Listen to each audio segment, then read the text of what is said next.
see that the weather decided to cooperate, and I'm so happy to see you all here. I'm Sarah Lurie, Chief Executive Officer of Community Mental Health Authority of Clinton, Eaton, and Ingham Counties.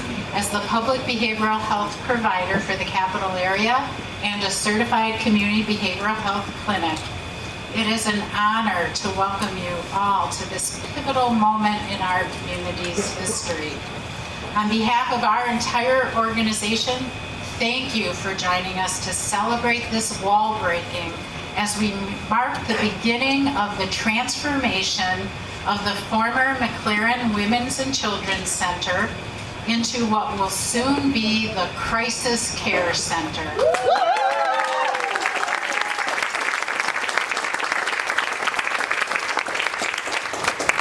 We have long understood one undeniable truth. Our capital area community deserves more behavioral health support, and we have heard this call.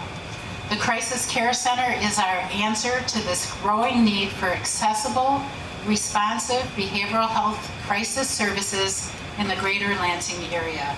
It's designed to be a haven for adults, youth, and families facing behavioral health crises, offering immediate care in a supportive, compassionate environment. The center will house an array of critical round-the-clock crisis services, including 24/7 walk-in crisis services and urgent care, mobile crisis services, the Recovery Center for Substance Abuse Disorder Withdrawal Management, the Bridges Crisis Residential Unit, all currently operated by CMHA-CEI. We are also very excited to introduce new crisis stabilization units that will be housed in the center, allowing adults, youth, and families to stay for up to 72 hours to begin treatment immediately with a multidisciplinary team. This center will make a profound difference, serving as a critical resource for behavioral health support, providing expert care 24/7, offering immediate intervention to stabilize adults, youth, and families in distress, reducing psychiatric hospitalizations, and reducing the immense burden on our local hospital emergency departments. We also hope to reduce the burden on our criminal justice system by ensuring individuals in crisis can receive the specialized care they need immediately for better outcomes. Yeah.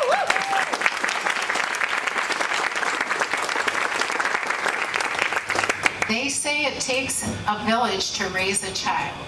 Well, I can tell you, it also takes a village to make the vision of a crisis care center a reality in our community.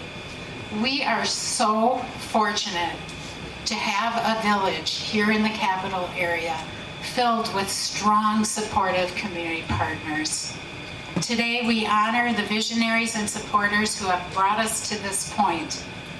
Their commitment to behavioral health in our community has been invaluable, and we are so deeply grateful. I'd like to especially acknowledge and thank U.S. Senator Debbie Stabenow here with us today.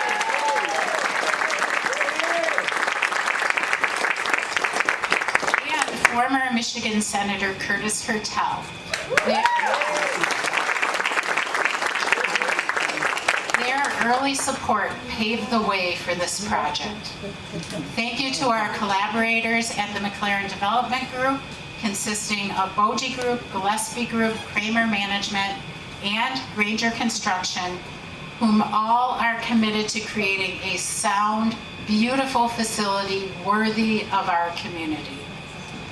Thank you to the Ingham County Board of Commissioners and the Ingham County Building Authority for supporting us in this facility project.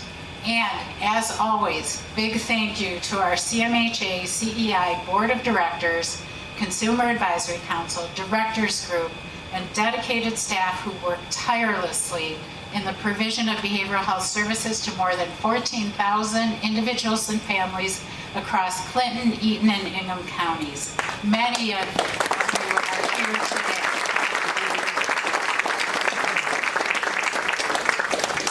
have an incredible lineup of distinguished speakers here today, and they've all played key roles in getting us to this location at this moment. So let's get started. And to begin, none of this would have been possible on this site today without McLaren Greater Lansing, whose innovative vision for a behavioral health campus sparked this endeavor. We are so happy to be moving into this campus, sharing space with Child and Family Charities, who's on the west side of the campus. With great excitement, I now invite our first speaker to the podium. Please welcome Jay De Los Reyes, Chief Operating Officer of McLaren Greater Lansing.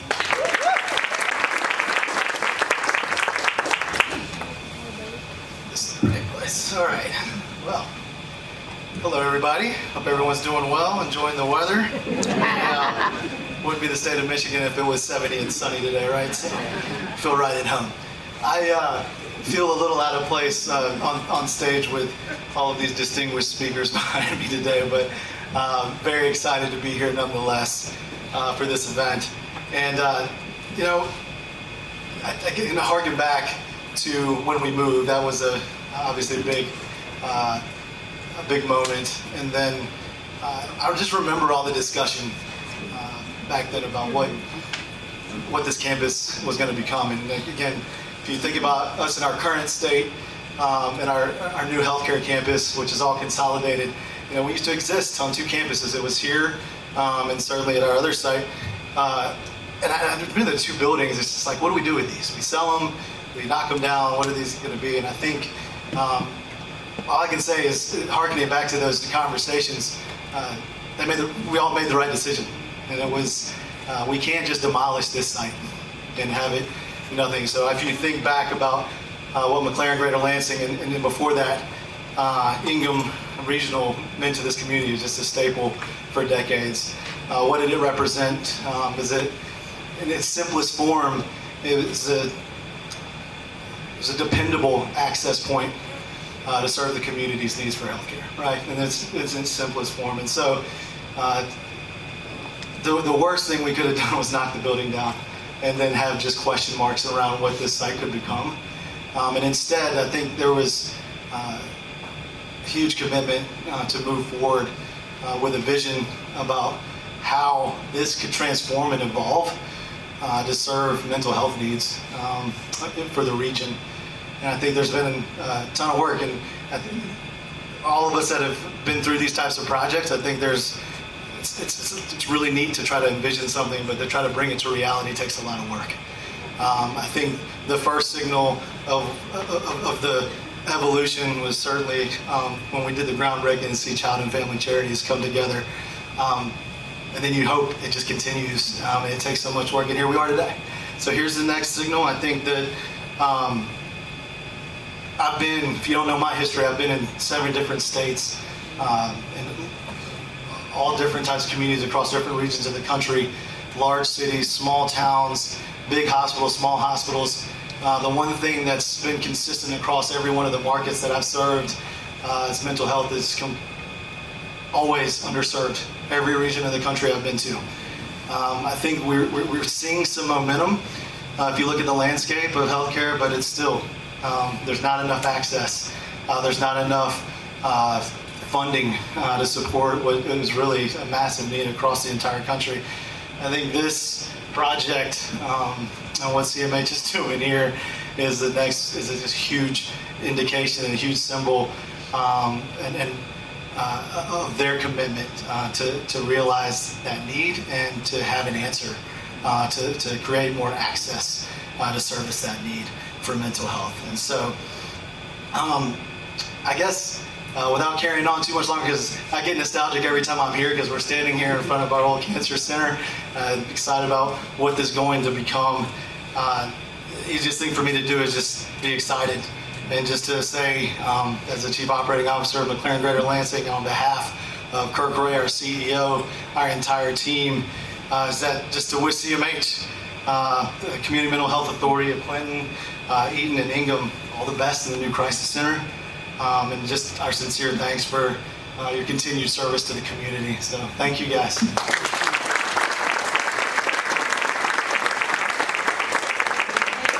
Thanks again to Jay and everyone at McLaren Greater Lansing. Next, I'm honored to welcome to the stage someone I know we're all very familiar with, our city's leader, Mayor Andy Shore.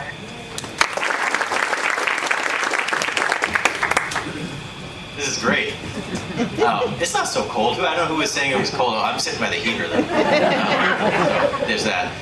Welcome everyone to our corridor of care. When we came in, we made a decision. We said we want to see what we can do to help. And when we say that, people, they all jump in and say, I can do this, I can do this. Child and family charities, doing work, and CMH, repurposing the place where McLaren was. This is what we need in our community. This is our community being that village. Not only that, we have our public safety facility, which the voters decided to support right here, which has social workers. We also have, in case you need somewhere to go and you want to get your inner kid out, go to Stabenow Park right after. Get on the swings and check out the art. Did I lose it? Anyway, can you hear me? No. You can. It just went out. I'm going to talk louder.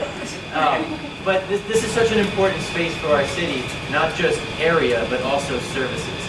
We know, every day we know that when we hear there's an encampment, or we hear there are people that are not able to get into a shelter, into housing, a lot of times we know that is because of behavioral health.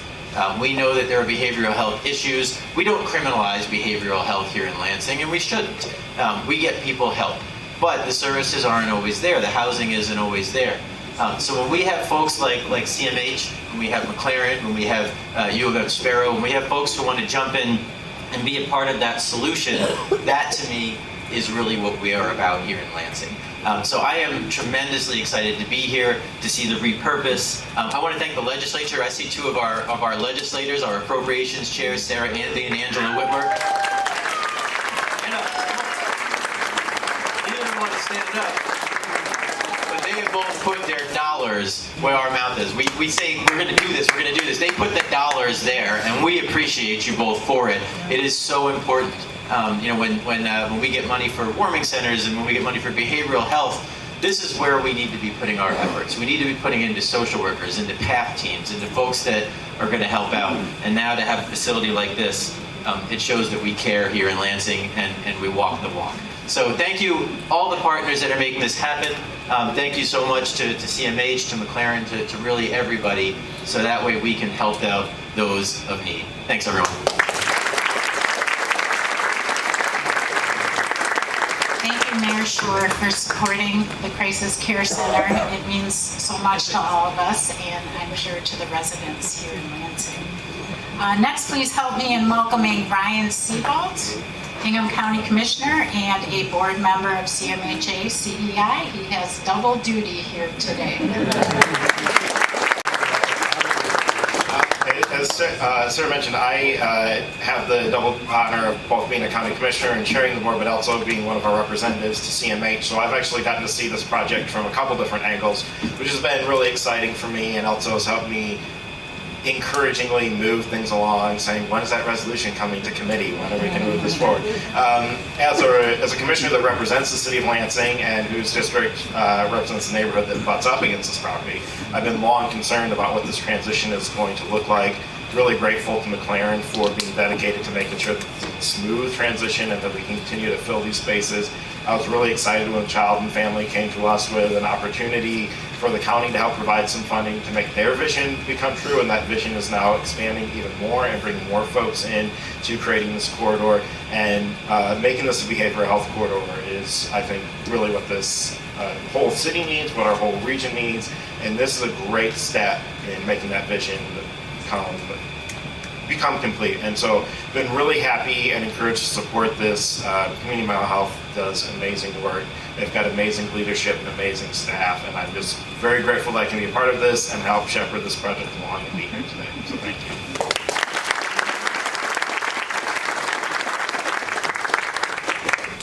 Thank you, Ryan, for your words and your support in both areas. I'd like to now welcome Ingham County Sheriff Scott Rigglesworth. We all know what an advocate that Sheriff Rigglesworth is for behavioral health services both in the community and in our county jails, and I welcome him to the podium.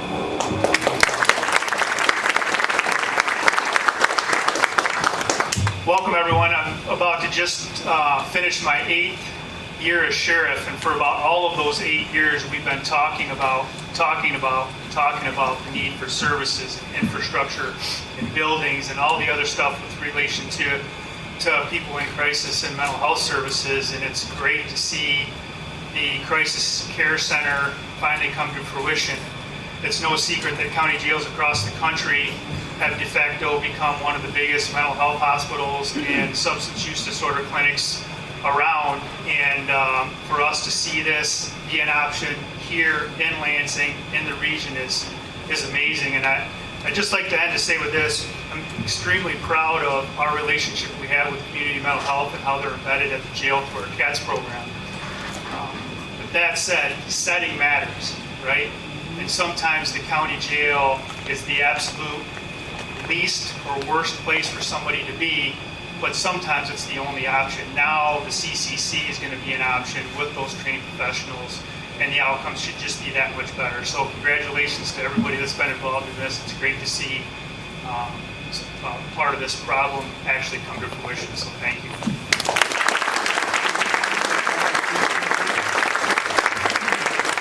Thank you, Sheriff Rigglesworth. We so appreciate your collaboration with us for the betterment of our community. I'd like to now welcome NAMI Lansing President Katriva Bisbee. NAMI Lansing, just incredible, long-standing partnership. They are our sparks, our conveners, always bringing forth and bringing us all together for the betterment of access to care in the community. So please help me welcome Katriva Bisbee. That introduction sounded really good. Give yourselves a hand for being out here. Thank you for attending. My name is Katriva Bisbee, and I am the president of NAMI Lansing. You may say, hey, what does NAMI stand for? NAMI stands for the National Alliance on Mental Illness. And so we are one of 600 affiliates, and our whole goal is to support, educate, and advocate for mental health conditions for individuals who are diagnosed as well as their families. Because guess what? When your loved one is diagnosed with a mental health condition, it not only impacts them, it impacts how you engage and how you show up for them too. And so we have a privilege and an honor to be able to serve in that capacity and to collaborate with community mental health. We've had a relationship for decades, and it is always great to show up and support. And so we have to work together to continue that support. And so thank you to the individuals who make it happen, the individuals who give the money, the individuals that say yes, the individuals who have vision. And so we are excited to be a part of this, because as it was stated earlier, when a person is in need, we don't want them to be incarcerated. We don't want them sitting in the emergency room for hours. And so they don't have to go to another state. They don't have to go to another county to get help. They can get the help right here in their county. And so we are excited about that. So thank you for helping this to manifest and come to fruition, because sometimes we know there's a lot of talk about some things, right? And so I am excited that we are now doing something and that we will see this come to pass. So thank you guys for being here. Thank you for your support, and get ready. Your loved ones, your family, your friends, other individuals that you know will now have a place to come to get the help that they need, and they do not have to suffer in silence. Thank you. Thank you, Katriva, for your support for the Crisis Care Center and all that NAMI does to reduce the stigma of mental illness in the greater Lansing area. Now, we are so pleased to have Director Elizabeth Hertel from Michigan Department of Health and Human Services join us today.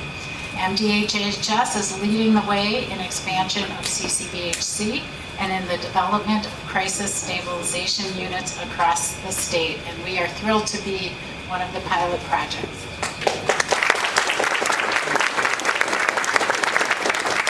Thank you so much, inviting us here today to break the wall. That's a new one for me, on this crisis unit.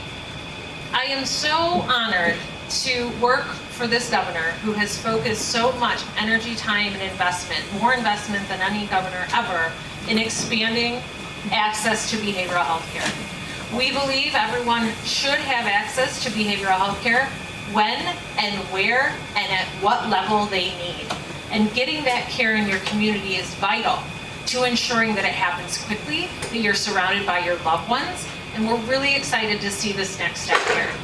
I'd really like to thank and acknowledge Al Jansen from the department, who's not here today, and really helped coordinate. My good friend Deidre Wilson, who works for McLaren, and I think talked to me about this 10 years ago for the first time, so this is pretty significant.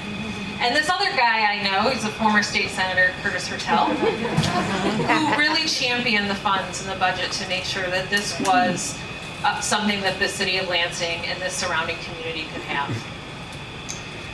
It's so important for us to make sure that people have a place that they can go that's not an emergency department and not a jail, and to know that the community is here to support them and provide the care that they need. And I'm honored to be a part of this today. And I just want to let you know, I think this is the second or third one of these that I've been to with you, Senator, this year. And we could have told you the weather was going to be like this. Because it has been for the other two. So we're glad to be here. Thank you so much again, and congratulations.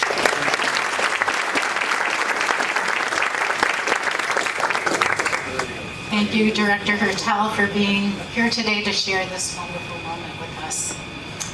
Next, it's my honor to welcome Senator Sarah Anthony, a tireless advocate for community growth and progress, to share a few words. Thank you. Good afternoon. Mayor, it's cold. You see that wind blowing? It's cold. I can see my breath. It's cold. It's okay. It's Michigan. We're tough, right? So most of what I was going to say has already been said. And so I'll just speak a little bit from the heart and get a little nostalgic. When I was on the county commission and had just, I think, taken your seat, right, Andy? Yeah.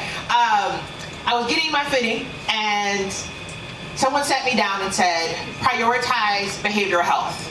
That's Debbie Stabenow's thing. I said, okay, I'm just trying to figure out where the bathroom is. I'm trying to figure out this job. Okay? A few years later, when I was a state representative, someone said, prioritize behavioral mental health. It's Senator Curtis Hertel's thing. And I said, I got you. All right, this is a theme. And as I ascended and became the chair of appropriations, I realized that no one had to tell me that behavioral health, that physical health, that making sure the well-being of our citizens throughout mid-Michigan and the entire state was anyone else's thing. It's my thing now. It's all of our things. And you don't have to go far. You can walk up and down Michigan Avenue.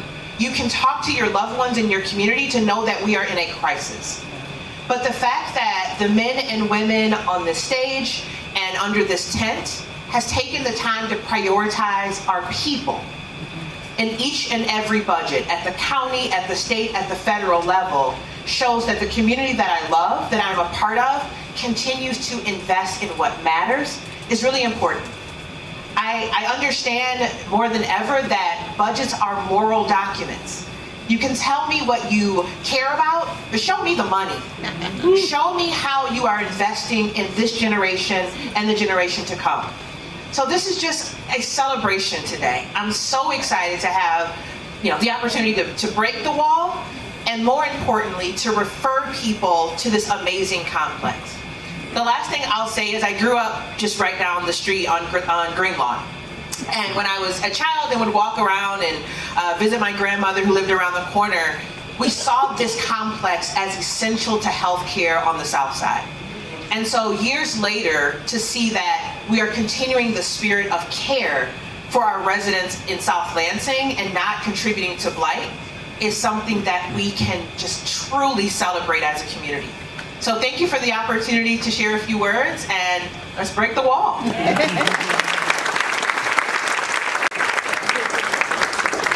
Thank you, Senator Anthony, for prioritizing mental health and showing us all the money too. And aren't we so fortunate in our area to have the dynamic duo of Senator Anthony and Representative Angela Woodward.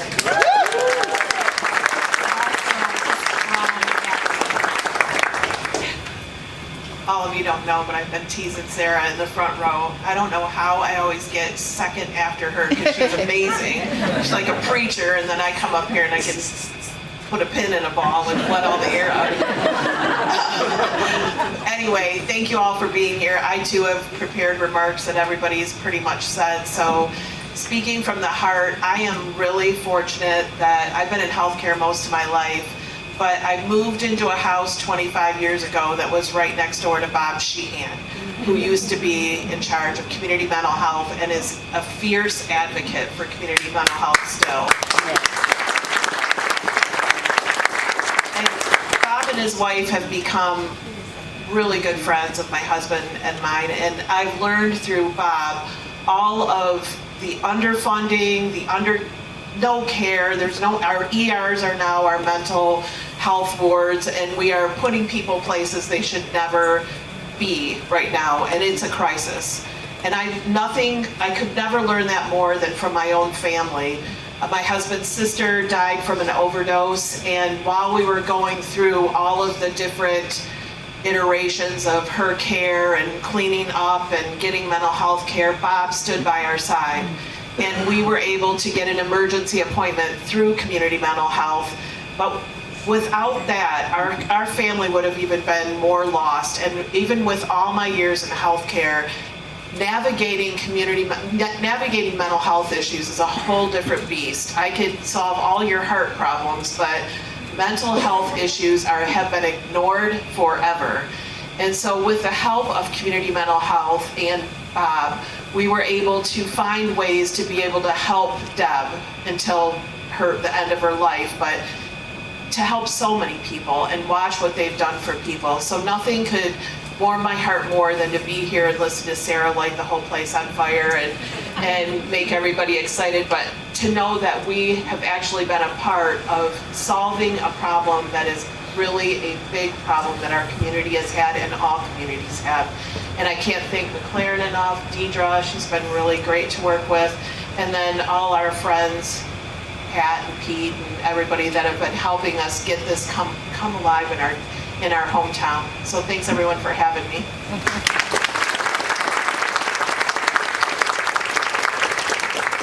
Thank you so much. Next, I'd love to introduce you all to Noelle Melton and the Melton family. Noelle is here to share why this center is so important and the experiences that her family has had in receiving services. Thank you, Noelle. So first I want to say thank you to you for being here today, because it shows that you have an interest in investing in improving the care for those who need behavioral, emotional, and mental health supports. So my family thanks you just for your presence here today. I too have an interest, but more importantly, it's personal. So I too want to be involved in improving agencies and programs that support families dealing with the impact of behavioral, emotional, and mental health issues.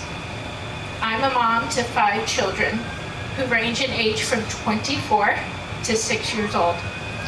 My oldest 2 are my biological children, and my youngest 3 are my precious adopted children, adopted out of Michigan foster care system. My youngest son, who is currently 10 years old, was 3 when our journey with CMH began. It began in Lenawee County. At 3 years old was the first time my son threatened to kill me in a very graphic way. And we soon realized that his needs were not just that he needed to adjust to being in foster care. And it wasn't just needing to get over neglect. He had true mental health and behavioral issues. Also, our amazing foster care worker helped us connect with CMH in Lenawee County. We began in-home therapy. We were connected with other resources. With the help of CMH, doors were open to psychiatry offices and specialized clinics who had long wait lists. One clinic was over 18 months for us to get in, but with CMH, we were able to get in faster. We learned that our son has fetal alcohol spectrum disorder, FASD, along with PTSD, high anxiety, and the alphabet soup. FASD is a lifelong disability that affects the brain and mental health. In November of 2020, I know, crazy time to move, right, as the world was just opening back up, our family relocated to DeWitt, Michigan. We went without CMH services for several months as our son had been pretty stable. However, in the spring of 21, as life began to return to normal for most people, ours began to unravel again. Our son was again on a roller coaster of emotional and behavioral highs and lows. My husband and I were becoming exhausted, and caregiver fatigue was high. If you do not know what fatigue is, Google it. It is a true thing. So by chance, the gentleman that built our dining room table, who's sitting here today, works for CMHA-CEI. And he gave me the push that I needed to make the phone call for an intake evaluation. This began a wonderful and beneficial partnership with CMHA-CEI that still exists today. Over the last 3 years, we've had in-home therapy, specialized therapy with a trauma specialist, and wraparound support. My wraparound specialist has helped me connect with agencies to educate me in how to meet my son's educational needs and has supported me through many long meetings with the school district. We also became aware of the SED waiver and the many services this waiver offered my family. I cannot thank our support team enough. Our whole family has benefited. We have seen tremendous growth in our son, and these services have helped that growth take place. I, too, have benefited. From the services by feeling supported, encouraged, and educated. However, the last 3 years have also brought some very hard times. Our son has had at least 3 episodes where we needed more support than our house could safely provide. The first, we went to the ER. This was less than a positive experience, as the hospital's focus is more on medical concerns and healing than on mental, emotional, and behavioral interventions and treatments. Although the staff was kind, this was not the correct environment for my 9-year-old boy.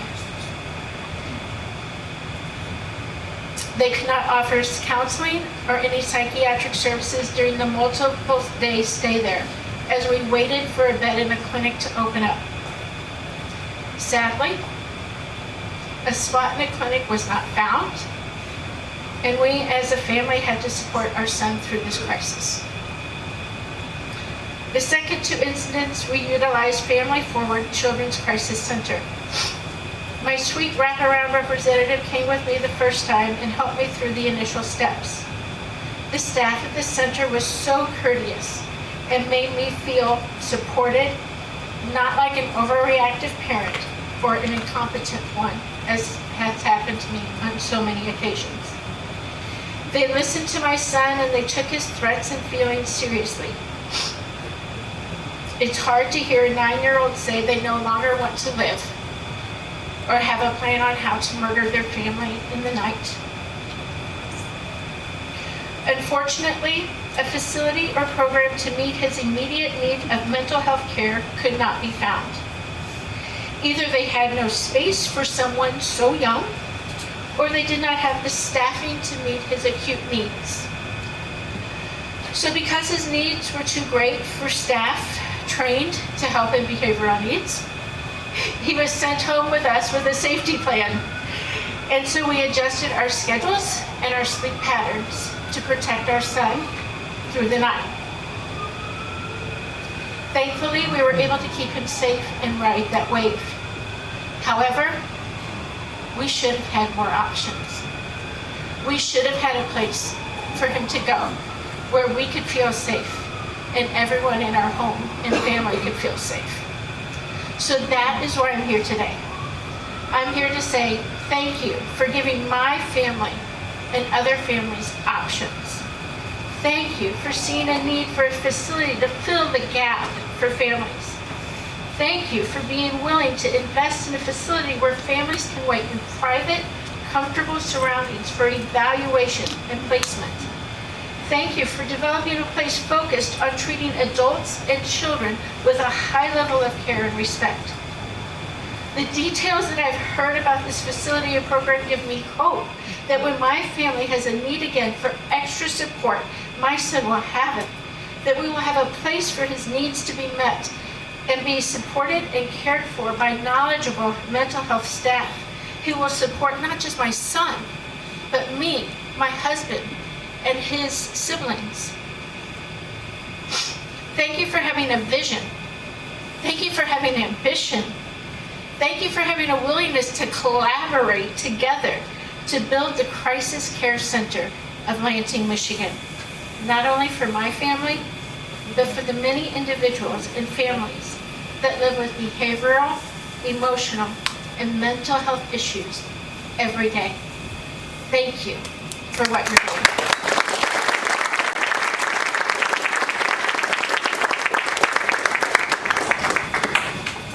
Thank you, Noelle, for sharing your story and your insights. This is why we do this work.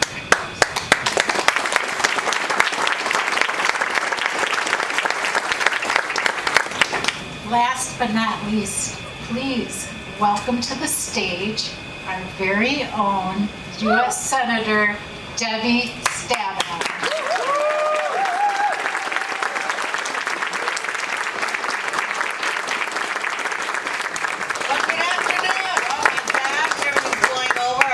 Telling us it's time to break the wall.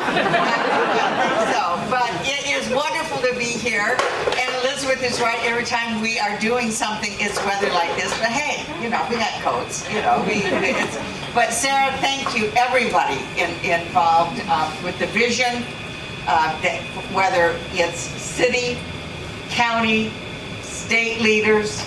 I'm proud to play a federal role in bringing in funds for this project. But all of us together, and most importantly, this is about families. So, Noelle, thank you for making it laser focused, very real, why this is needed. I've been representing actually this building for a long time, actually, in various hospital forms and centers forms and so on for many, many years. And I can't think of anything more important than really closing the circle here in terms of behavioral health, mental health, addiction, treating healthcare above the neck, the same as healthcare below the neck. We are finally transforming behavioral health to do that. We're in the middle of it. CMH is at the lead here in Michigan on this. It was 10 years ago this year, actually, that I approached a Republican colleague of mine, Senator Roy Blunt from Missouri, and who chaired the budget. I mean, I know where to go, Sarah. You go to the person with the money. That's where you go. But I said, Roy, I think we need to change what we're doing here on mental health and addiction. Why is it always funded with grants? We fund health centers, fully funded health centers. We set up this process that says if you have high quality standards, meet this criteria, then you can get fully funded in the community under Medicaid with what's called PPS, prospective payment, fully paid for the clinic, so that whoever walks in the door can get care. And in mental health, it's grants that run out, right? So if you happen to call at the wrong time, it's like, so sorry, grant ran out, come back and see us. later. Somebody's ready to deal with their addiction. They walk in the door. They're finally ready. Oh, I'm so sorry. You know, that funding ran out. So come back, see us. And how many times do they come back? Are they able to come back?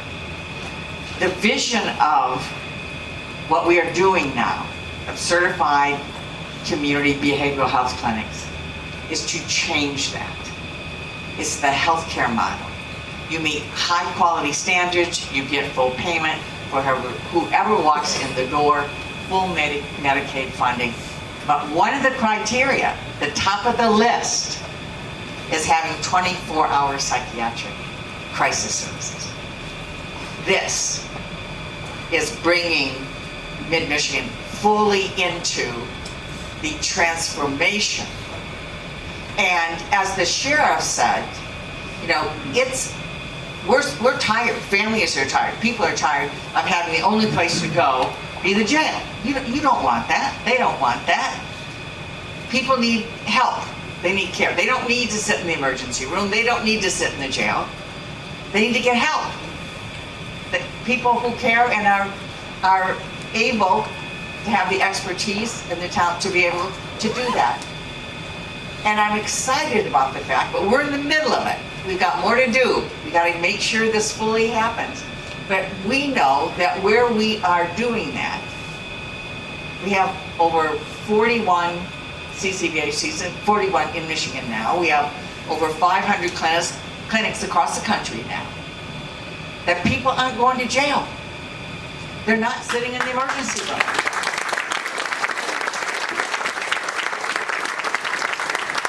So I'm so excited to be here.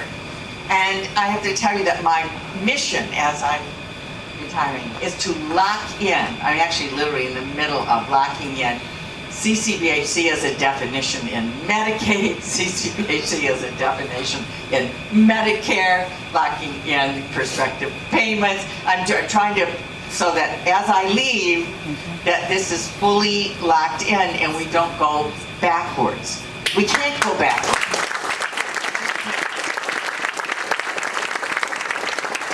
Every one of us is affected personally or by a family member or a friend.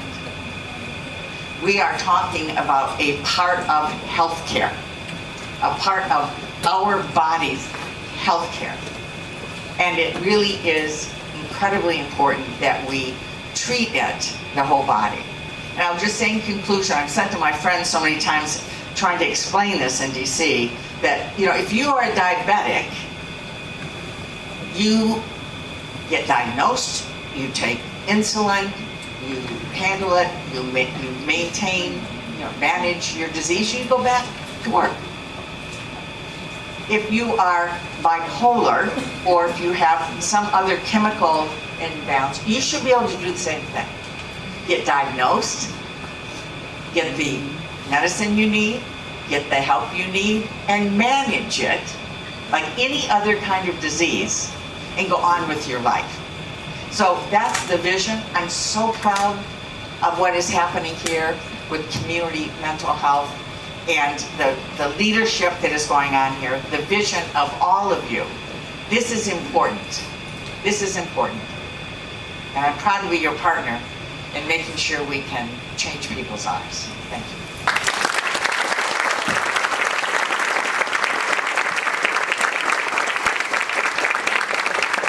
Kavanaugh, your work has improved the lives of millions of people across the United States who now have timely access to behavioral health care through the CCBHC model. As you prepare to retire from office, I know I speak for all of us in thanking you for your tireless and effective work on behalf of all of us. We are so proud and so happy that you make Greater Lansing area your home.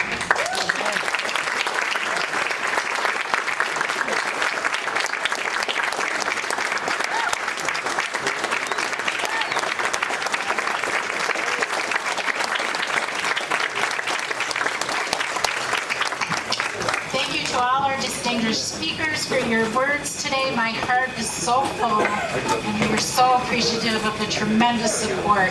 This is just the beginning. And I know everybody's cold and ready to break some walls. So, to start us out, I'd like to invite Senator Stabenow, Mayor Shore, if you're able to stay, Jay De Los Reyes, Commissioner Ryan Siebold, and Katriva Bisbee to the left of me to do our first round of wall breaking.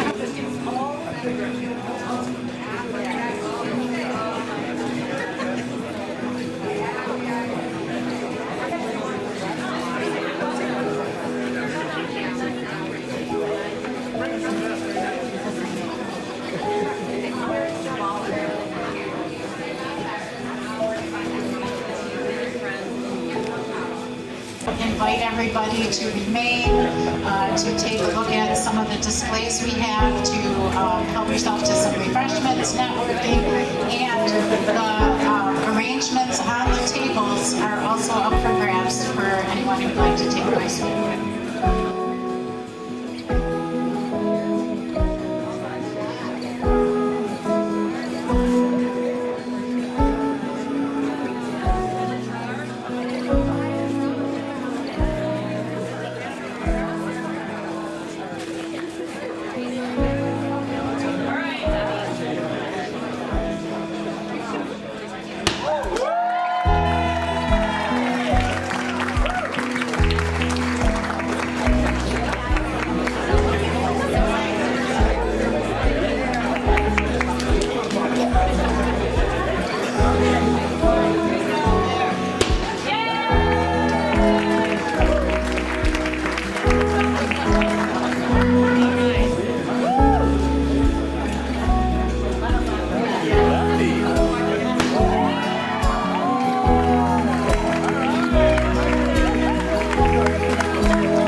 All right, enjoy some refreshments.